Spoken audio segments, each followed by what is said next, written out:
Una vez más nos damos cita a este espacio. En esta ocasión con el propósito de explicar la manera de utilizar tablas específicas para cálculos de probabilidad. Describiré de manera breve cada uno de los pasos a seguir para utilizar tablas para 3 modelos de distribución de probabilidad.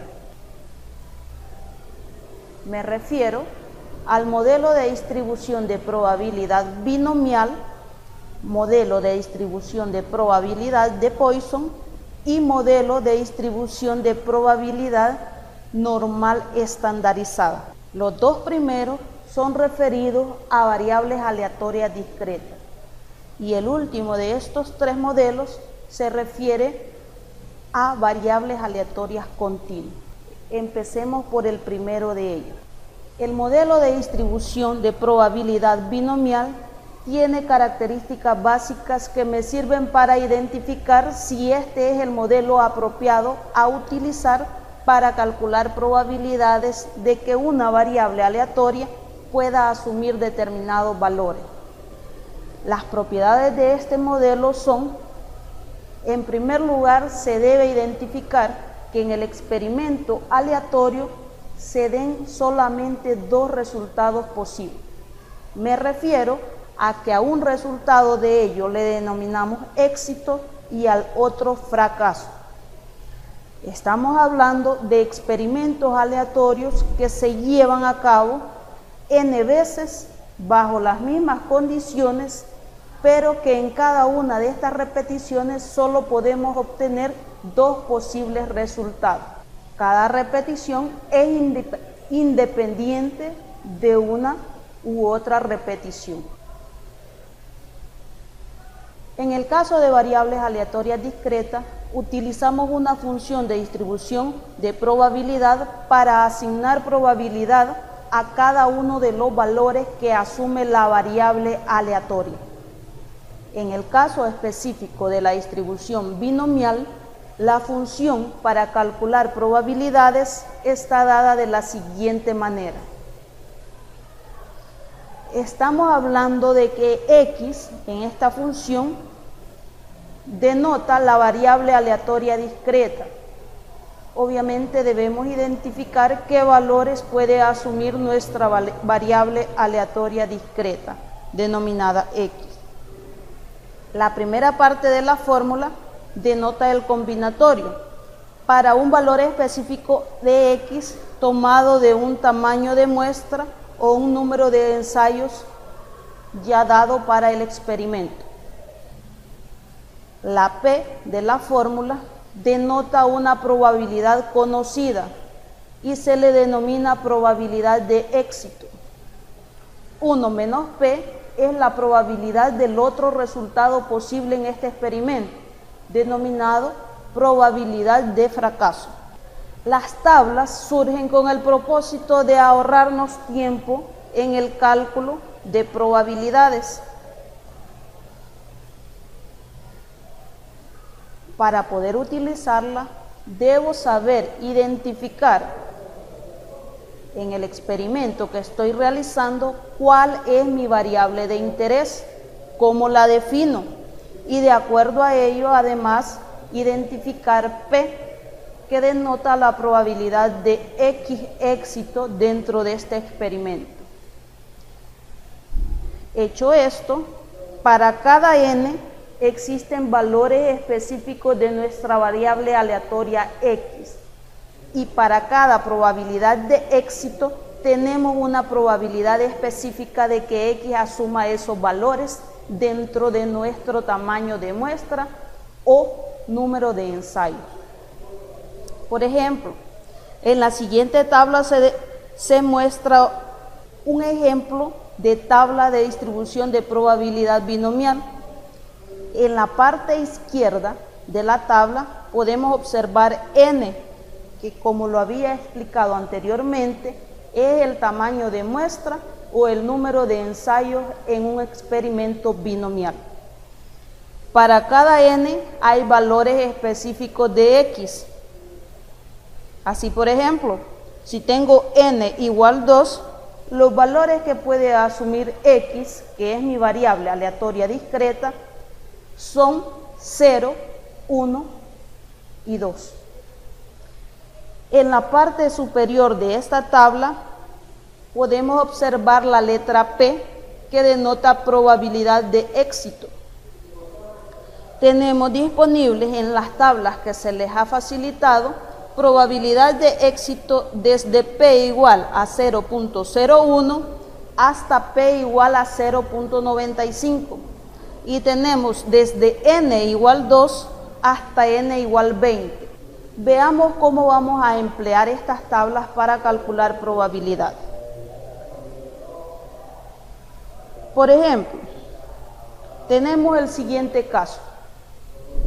Durante el año pasado, el 70% de las acciones ordinarias inscritas en la bolsa de valores elevaron su valor de mercado, mientras que el 30% restantes permaneció sin cambios o redujo su valor de mercado. Si se eligen 10 emisiones de acciones que representan una muestra aleatoria, me preguntan, ¿cuál es la probabilidad de que las 10 emisiones hayan elevado su valor de mercado?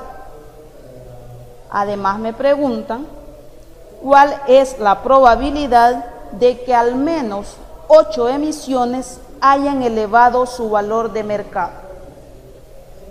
Primer paso es identificar la variable de interés en este problema.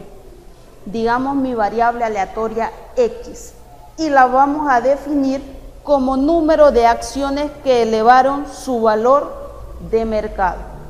¿Por qué la estoy definiendo de esta manera? Porque esto es lo que me va a ayudar a dar respuesta a las dos interrogantes planteadas anteriormente. Es decir, si el problema hubiese sido encontrar la probabilidad de que hubiesen disminuido el valor de mercado, la variable la hubiese tenido que definir de esta manera.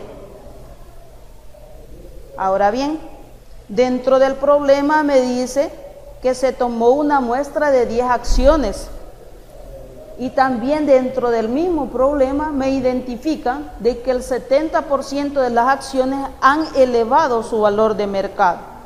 Por lo tanto, el P a utilizar es 0.70. La probabilidad de que X sea igual a 10 significa que exactamente 10 acciones hayan elevado su valor de mercado. ¿De dónde sale esta respuesta de 0.0282? Pues simplemente puedo utilizar la fórmula descrita anteriormente y sustituir los valores para X igual 10, N igual 10, P igual 0.70, 1 menos P igual a 0.30 y calcular ese valor. O hacer uso de las tablas de distribución de probabilidad binomial como se muestra a continuación. Debo identificar en la tabla el N igual 10, que es el tamaño de muestra.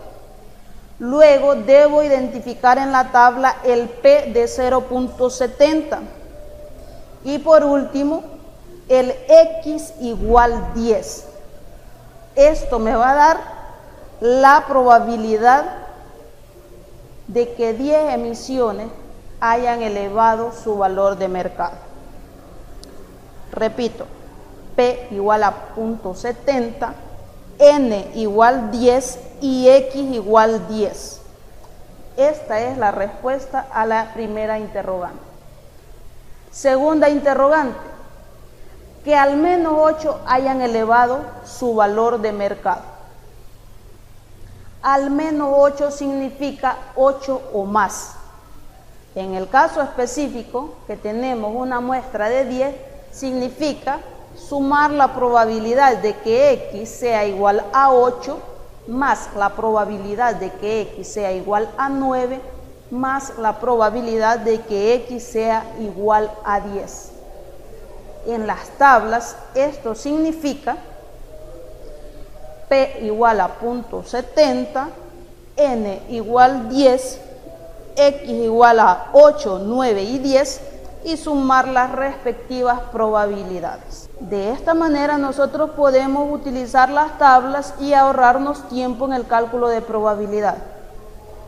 La limitante de las tablas es que no hay disponible para todos los P, que no hay disponible para todos los N, y por lo tanto en aquellos casos en que la tabla no tenga el tamaño de muestra de mi experimento o la probabilidad de éxito en mi experimento, yo deberé hacer uso de la respectiva fórmula para cálculo de probabilidad.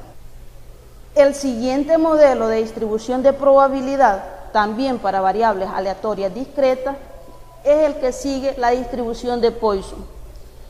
En este caso, la característica fundamental de este tipo de experimento es que hay un promedio de ocurrencias por intervalo de tiempo.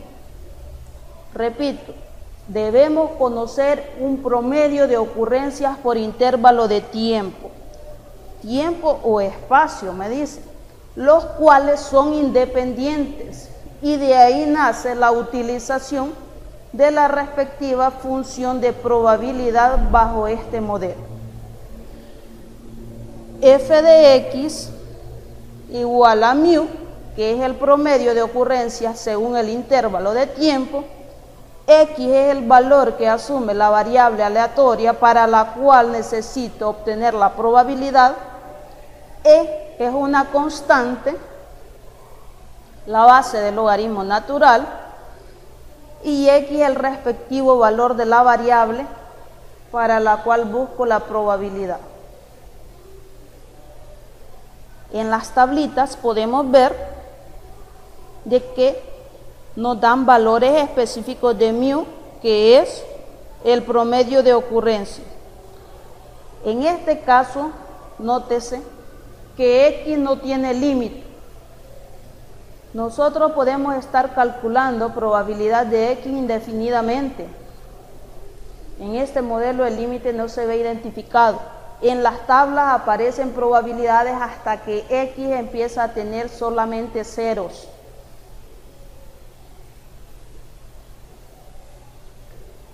Por ejemplo, veamos el siguiente caso. El número esperado de llamadas telefónicas a un conmutador es de 4 llamadas por minuto. Oigan bien, 4 llamadas por minuto. El 4 es el promedio de ocurrencias para mi variable aleatoria discreta número de llamadas. Cuando me dicen por minuto, esto significa el intervalo de tiempo en el cual en promedio estamos recibiendo 4 llamadas telefónicas. Ahora me preguntan, ¿cuál es la probabilidad de que ocurran no más de 2 llamadas durante 2 minutos? ¿Cuál es la probabilidad de que ocurran al menos 3 llamadas en 4 minutos? Pongamos mucha atención en esto. Los intervalos de tiempo en ambas preguntas es diferente. Por lo tanto, el promedio de ocurrencia por intervalo de tiempo también va a ser diferente. Veamos cómo resolvemos cada uno de estos problemas.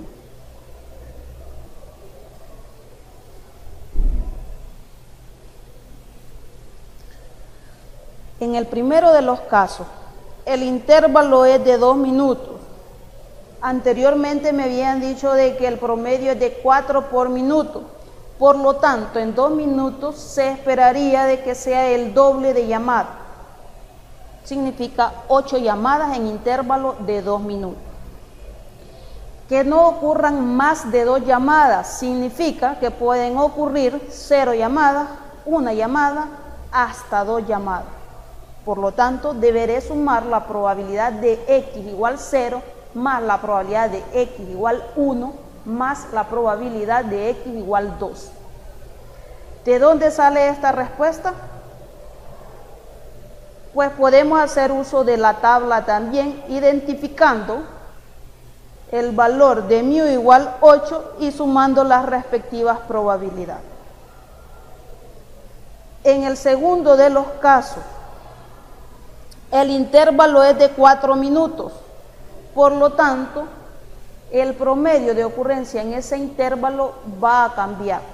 En este caso será 16 llamadas en 4 minutos. Y me piden de que ocurran al menos 3 llamadas.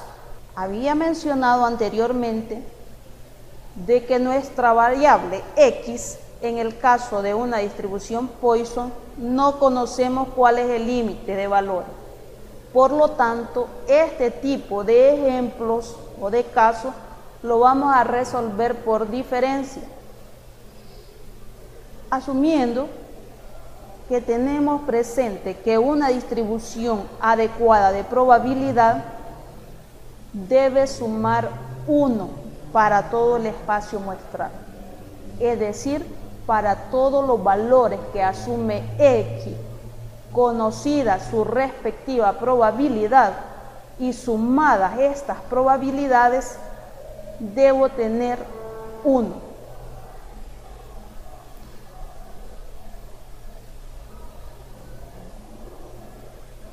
En el tercer modelo de distribución de probabilidad, para el cual voy a explicar el uso de tabla, es aplicado para variables aleatorias continuas. Una distribución normal, tal cual la llamamos, tiene un pequeño inconveniente con la función de densidad. La función de densidad de una distribución normal es un poco compleja de integrar.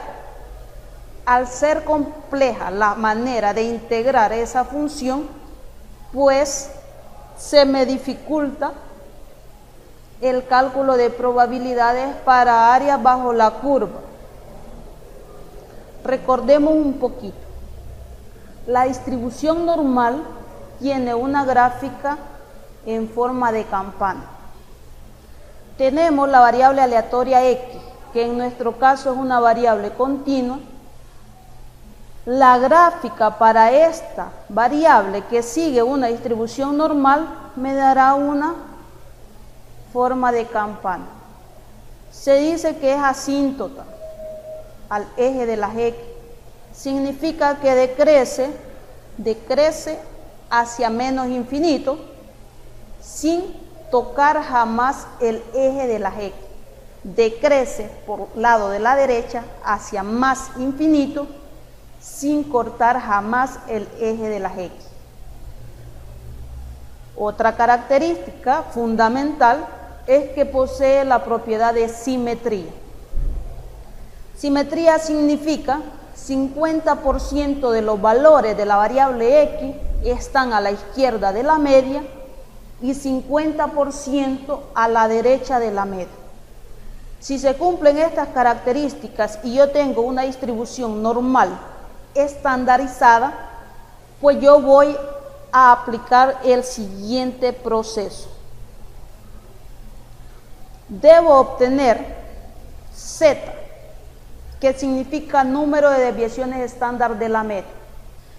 Este proceso nos lleva a simplificar la vida, en el sentido de que ya no voy a utilizar la integral de la función de densidad, sino más bien voy a utilizar estos valores de Z para calcular áreas bajo la curva.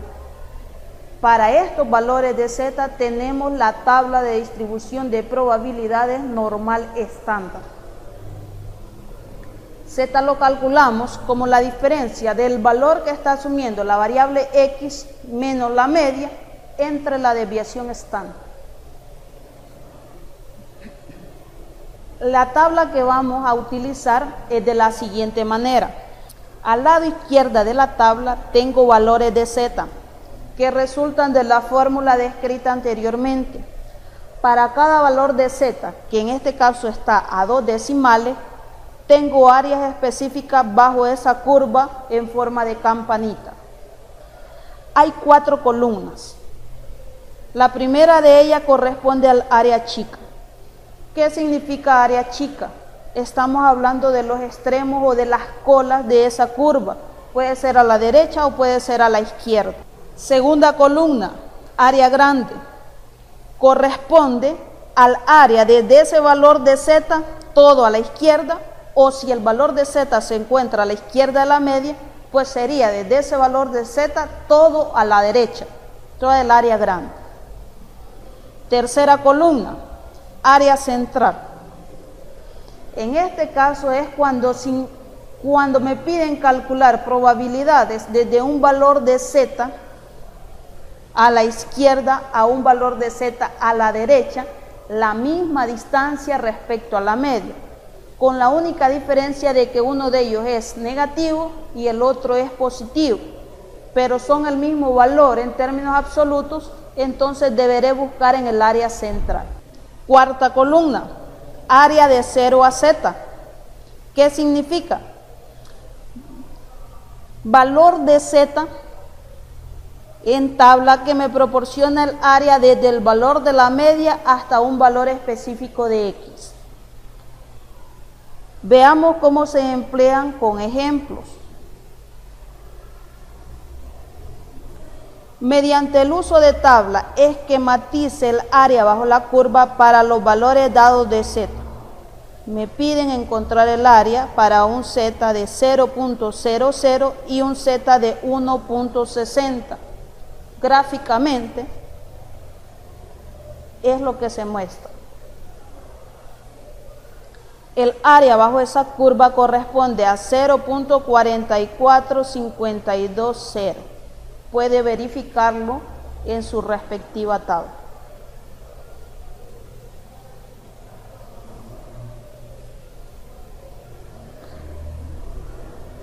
Ahora me preguntan, ¿cuál es el área entre un Z de menos 2 y un Z de más 2? Esquemáticamente, esto se refleja así. Desde menos 2 hasta más 2 tengo un área de 0.9545. Esto significa buscar Z igual a 2.00 en la tablita en área central.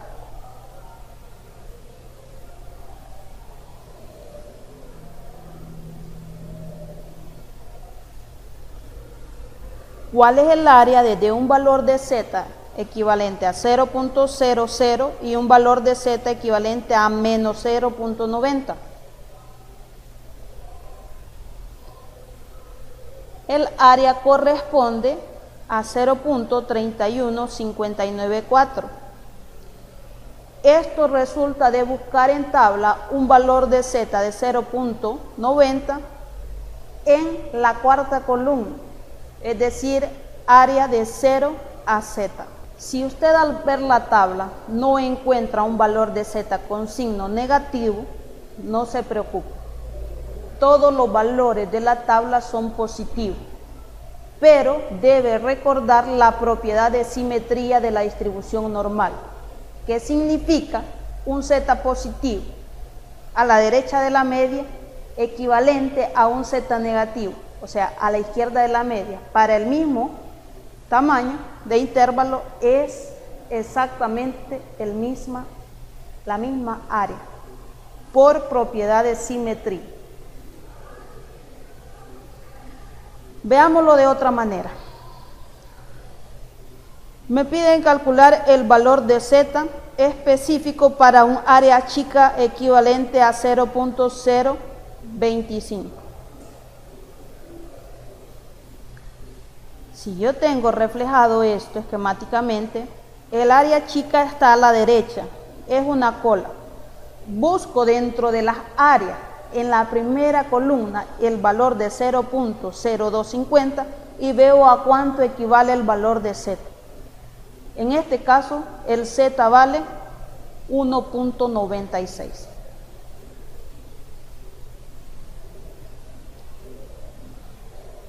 Veamos un ejemplo práctico.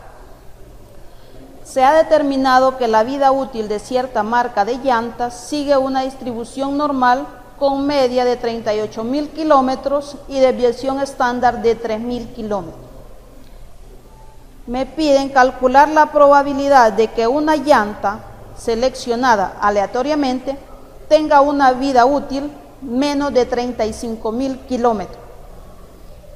Lo primero que debemos hacer es plantear estos valores bajo la curva. La variable X es cantidad de kilómetros, es decir, la vida útil de la llanta se mide en kilómetros. El promedio me dicen que es de 38.000 kilómetros, eso va en el centro de la distribución. 35.000 está a la izquierda de 38.000. Por lo tanto, lo que me piden es un área grande. Al sustituir en la formulita de Z, donde Z es igual a X menos mu entre desviación estándar, pues me da un valor de Z de 1.00 con signo negativo. Ahora en la tabla voy a buscar Z 1.00 y veo cuál es el área que corresponde al área grande, la segunda columna en las tablitas. Y eso me da un área de 0.84134. Para el mismo problema, me preguntan, ¿cuál es la probabilidad de que la llanta tenga una vida útil de más de 45.000 kilómetros? 45.000 está a la derecha de 38.000. Al calcular el respectivo valor de Z, obtenemos un valor de 2.33 positivo. Buscamos 2.33 en la tabla y luego verificamos en área chica. ¿Por qué área chica? Porque es la colita de la gráfica. Entonces eso nos da una respuesta de 0.0099. Ahora me preguntan, ¿cuál es la probabilidad de que tenga una vida útil entre 35.000 y 38.000 kilómetros? Calculando el respectivo valor de Z, esto nos da un valor de 1.00 negativo y ahora debemos buscar en área de 0 a Z. La respuesta es de 0.34134. Esa es una probabilidad y es el área entre 35.000 y 38.000 que es la media. Veamos otro tipo de ejemplo. Acá deberemos hacer uso de la teoría vista en cálculo de áreas y también lo que significa el valor de Z, cada uno de los elementos que se consideran en la fórmula. Debo identificar cuál es mi variable de interés, debo identificar cuáles son los valores que me proporcionan en el problema y los debo reflejar debajo de la gráfica de esta distribución. La cantidad real de café que una máquina vierte en los frascos tiene desviación estándar de 0.04 onzas. Si solo el 1.97% de los frascos contienen menos de 4 onzas, ¿cuál es la media de los frascos que se están llenando? Entonces, veamos bien. En este caso no me están pidiendo un área, no me están pidiendo una probabilidad. Me están solicitando el valor del promedio, pero me dan elementos que me llevan a poder comprobar. Por ejemplo, el valor que asume mi variable aleatoria continua, o sea, X es número de onza. Además me dicen de que el 1.97% de los frascos contienen menos de 4 onzas. Ese 1.97 significa en área 0.0197 y es un área chica, una cola. Ahora vamos a la tabla y buscamos en la columna de áreas chica el valor de 0.0197 y luego vemos a qué valor de Z corresponde. De esta manera identificamos un valor de Z de 2.06. Repito, 2.06 valor de Z proporciona un área chica de 0.0197. A este valor identificado de Z le debo colocar el signo negativo, ya que se encuentra a la izquierda de la media. Ahora bien, la fórmula para obtener Z es esta. De esta fórmula ya conozco el valor de Z, conozco el valor de X y conozco el valor de la desviación estándar. Por lo tanto, por despeje puedo obtener el valor de la media, que es lo que me están preguntando. Entonces la media, en este caso, es de 4.0824 onzas de café. Este modelo de distribución de probabilidad tiene muchas aplicaciones. Queda de tarea de que usted revise profundamente la teoría, los ejercicios prácticos y calcule áreas bajo la curva o sepa calcular lo que se le está solicitando según el problema. Hasta acá por este momento. Saludos a todos y todas.